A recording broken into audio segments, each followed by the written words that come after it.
The land. Living with the land, is that the ride? Yeah. And we got an excited cast member up there. He was there at the opening. He's been yelling like that. Hey, good morning! How we doing? We're in, man. Got some good bugs? We're good. Oh yeah! Oh yeah! Good for a selfie? Sure. Terry, the Epcot hype guy. This walk is always like a killer. Walking up here. Walking down's a lot easier. Yeah, walking down is easier. Let's go see what the wait time for that is since we don't have a fast pass. Yep, we're gonna check it out and see.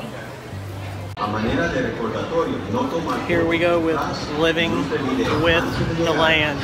Full ride. To nature, it's a new beginning in this cycle.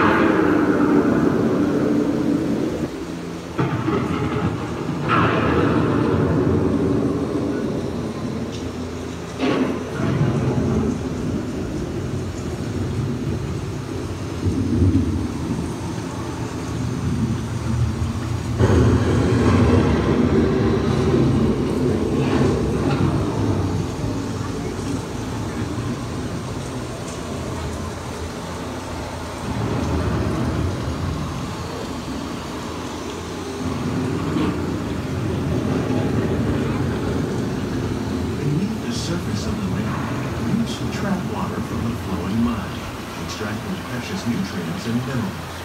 These elements, when combined with sunlight, create the diverse living systems of our planet.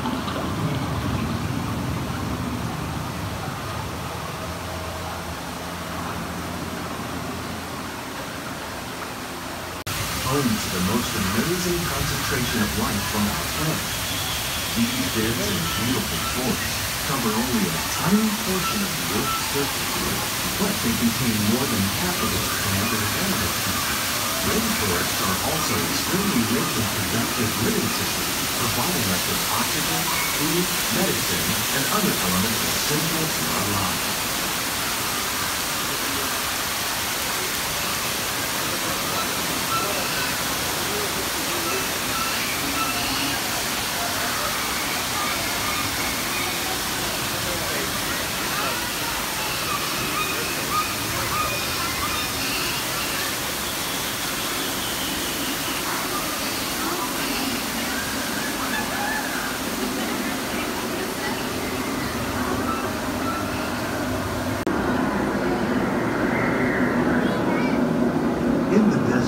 Nature has created a very different, no less beautiful living system. And while this arid landscape may seem lifeless, it is very much alive.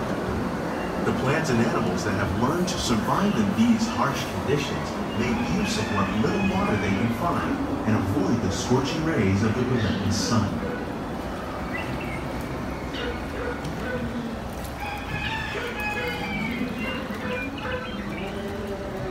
The American prairie once appeared as desolate as the desert, but over time, rainwater and nutrients gradually penetrated the hard surface of this land.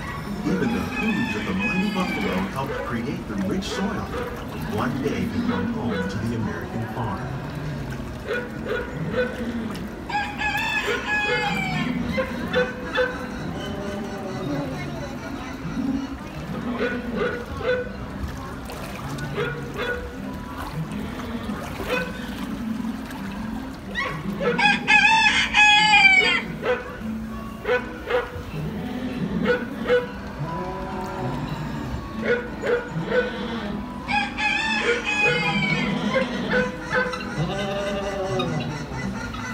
Of all the forces at work on the land, humans have had one of the most profound effects. The need to produce food for a growing world led to the enormous use and sometimes overuse of the land. In our search for more efficient ways to grow food, we often fail to realize the impact of our methods.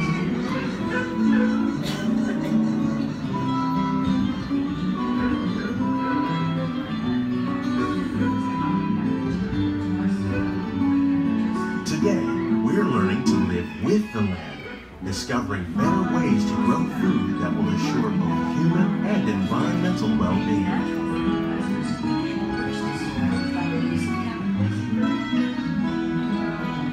In Saudi Arabia and Mexico, we're learning to produce food on desert seacoasts by developing and planting crops that thrive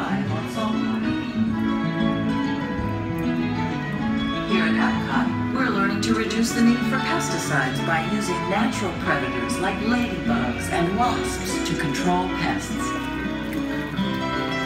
In Japan, we're learning that by adding composted leaves and other plant material to our soil, we can reduce the need for fertilizers. In farmlands across America, we're learning that by plowing under vegetation containing natural fertilizers, we can enrich the soil without the use of chemicals. In Saudi Arabia and Mexico, we're learning to produce food on desert seacoasts by developing and planting crops that thrive on saltwater. Here at Epcot,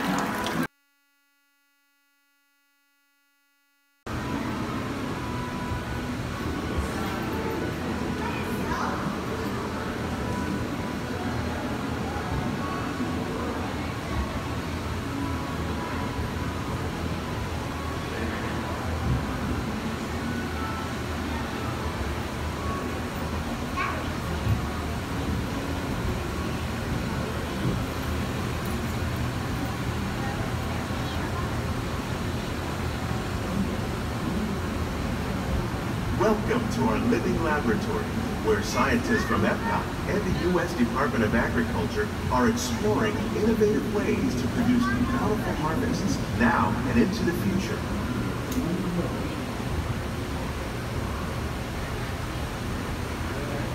The tropics are home to the greatest diversity of plants on the planet. Many of these, like papaya, bananas, cacao, coffee, and rice, are well known around the world.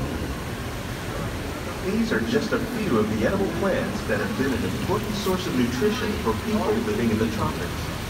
Many are rich in vitamins and minerals, while others are well adapted to growing in less than ideal conditions. Some, like the water lily, thrive in wet, swampy areas and waterways. All parts of this plant, even the flower petals, are edible. The starchy root of the plant has long been used to make flour for baking.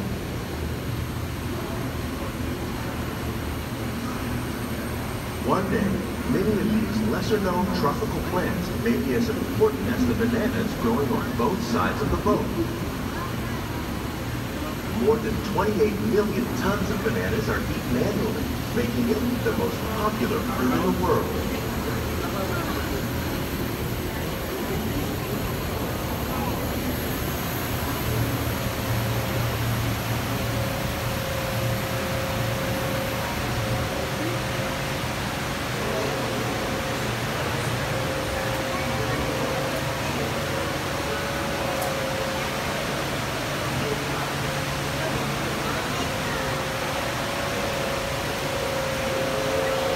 When you mention farming, you probably don't think of fish, but fish farming, or aquaculture, accounts for nearly half of all the seafood consumed globally. Tilapia, bass, and catfish, like the ones you see today, are three of the more popular crops raised by fish farmers. The sustainable system we're using here recycles the water in the tanks. As a result, we're able to save millions of gallons each year. Our small fish farm produces nearly 5,000 pounds of fish each year to serve in restaurants around Walt Disney World. Innovations like this one can play an important role in our efforts to produce bountiful harvests and still protect natural resources.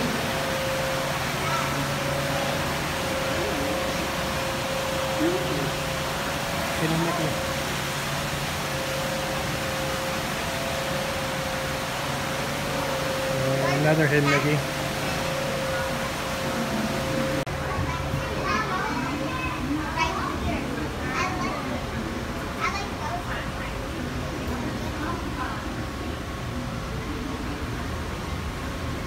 While there are more than 50,000 edible plant species in the world, most of us are only familiar with the handful that make up our everyday diet.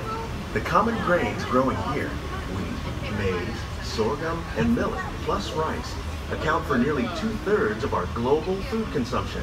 Learning how to increase yields of these staples is an important goal of research around the world.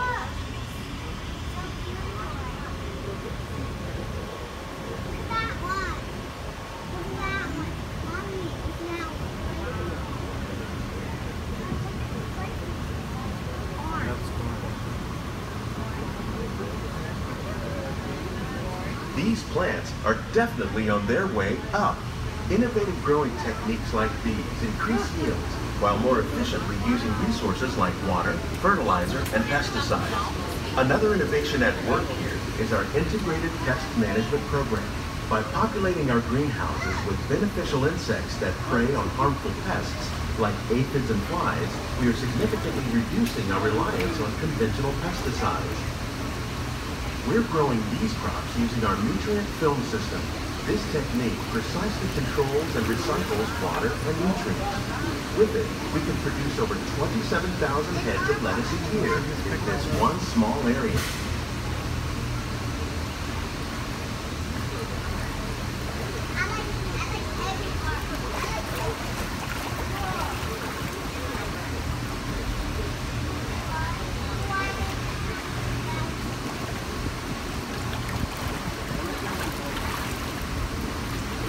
Some of our best ideas have been inspired by nature, like these fruit and vegetable trees.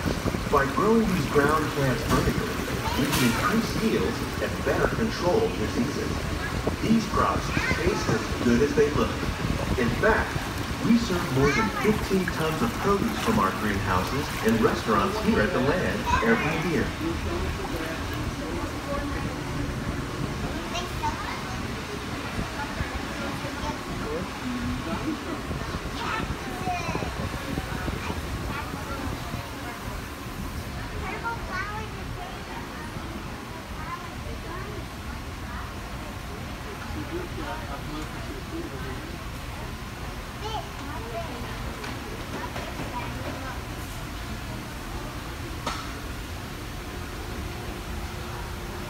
The future of agriculture may include innovative ideas like this vertical growing system.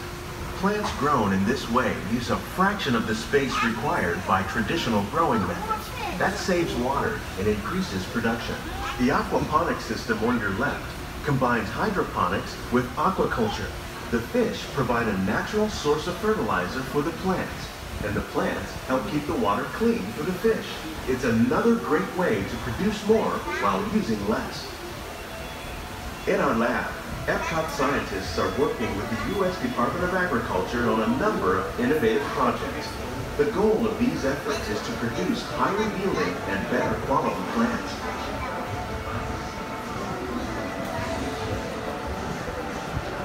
Worldwide to produce bountiful harvests for our growing population. Scientists, farmers, and even backyard gardeners are doing their part to improve the quantity and quality of foods that we all rely upon. Together, we can continue to find more ways to increase food production and protect our precious natural environment.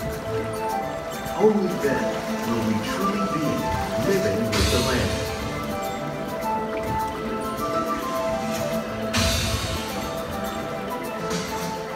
On behalf of Walt Disney World, we hope you've enjoyed this unique journey through our living laboratory. If you'd like a closer look, then check.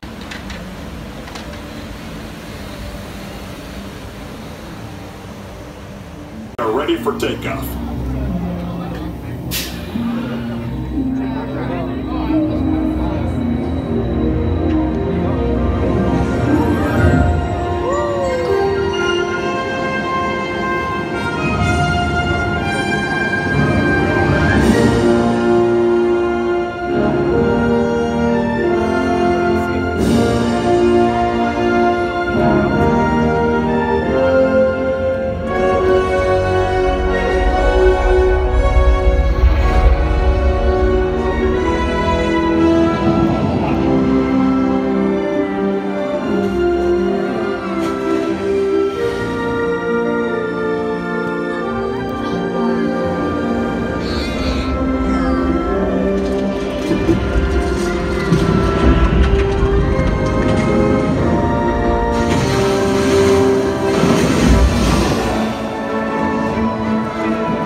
kind of